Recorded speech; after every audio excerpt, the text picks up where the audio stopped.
تا حالا شده با کسی روبرو شدی که هرچی بیشتر توضیح میدی کمتر میفهمه؟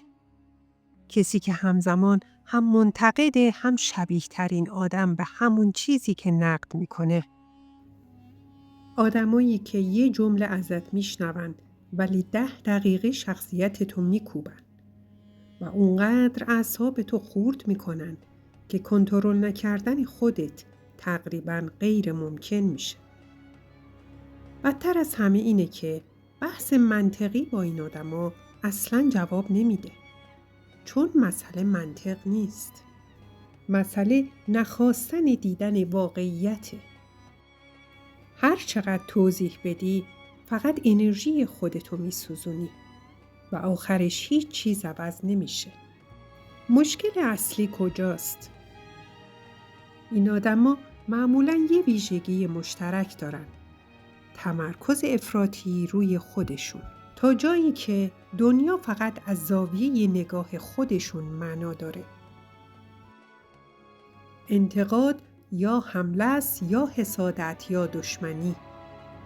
و دقیقاً از همینجا ارتباط سالم باهاشون شروع به فروپاشی میکنه.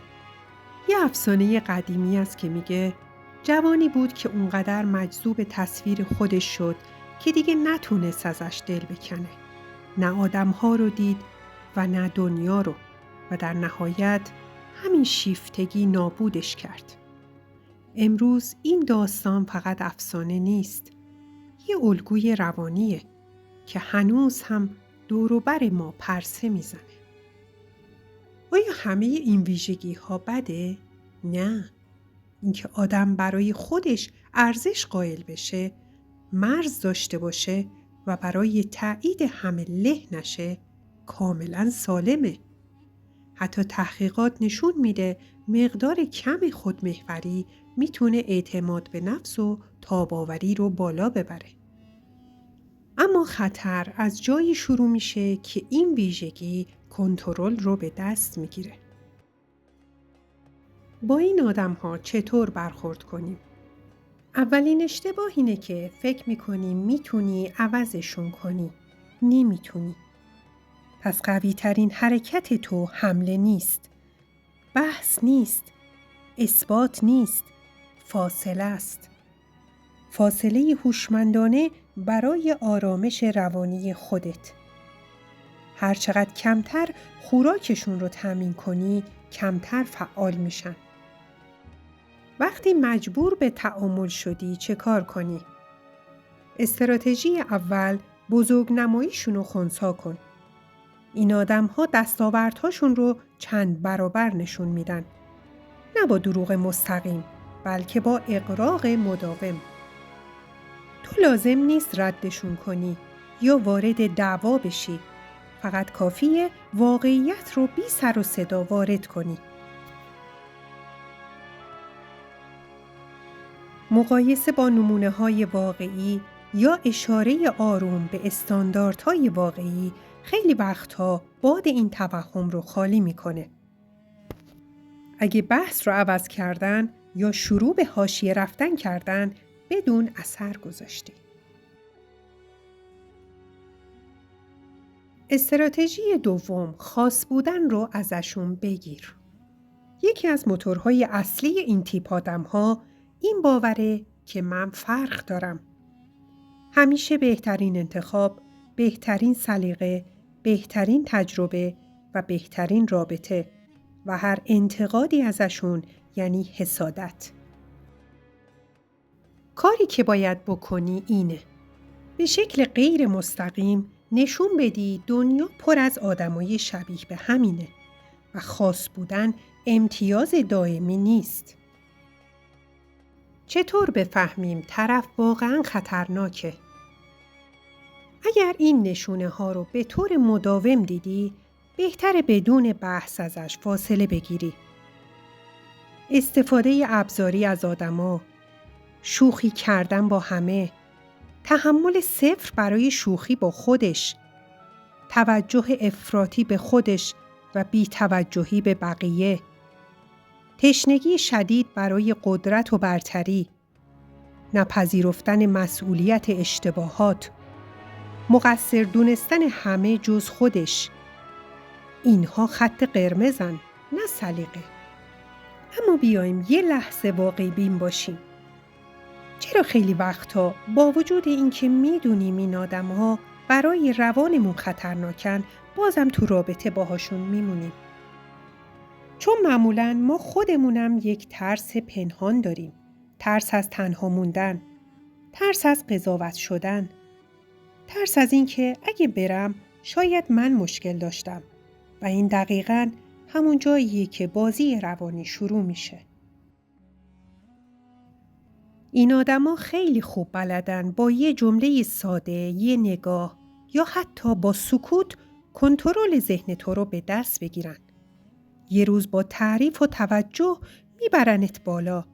روز بعد با بی‌توجهی و تحقیر میکوبنت زمین. و تو کم کم به جای اینکه به خودت متکی باشی، به تایید اونها معتاد میشی. اینجاست که باید یه حقیقت مهم رو یاد بگیری. همه آدم‌ها لایق موندن تو زندگیت نیستن. بعضیا فقط میان تا بهت یاد بدن چطور از خودت محافظت کنی. یه نشونه خیلی مهم دیگه، وقتی بعد از هر دیدار یا مکالمه احساس خستگی، گناه، ضعف یا بی‌ارزشی میکنی، بدون اینکه متوجه شده باشی، ذهنت مورد حمله قرار گرفته. یه رابطه سالم هر چقدر هم بحث داشته باشه، آخرش باید حس رشد بده، نه له شدن. حالا چی کار کنیم این بازی ها رو نابود کنیم؟ اول خودت رو سرزنش نکن. تو تنها نیستی. خیلی از آدم های قوی، مهربون و باهوش قربانی این تیپ آدما شدن. چون اتفاقاً انسان های مهربونتر بیشتر به خودشون شک میکنن و همین بهترین زمین بازی برای اونهاست. دوم، سکوت همیشه نشانه ضعف نیست. گاهی وقتا قوی ترین حرکت زندگیت اینه که هیچ توضیحی ندی، هیچ دعوایی نکنی، هیچ چیزی رو ثابت نکنی. فقط از جنگی که ارزششو نداره کنار بکشی. سوم، مرزگذاری.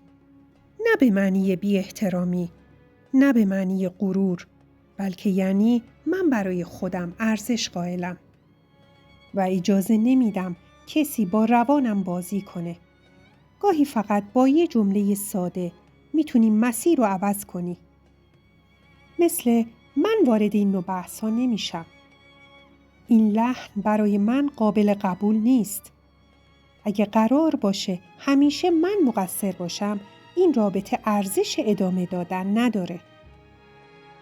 و چهارم، یادت باشه ترک کردن همیشه نشانه ضعف نیست.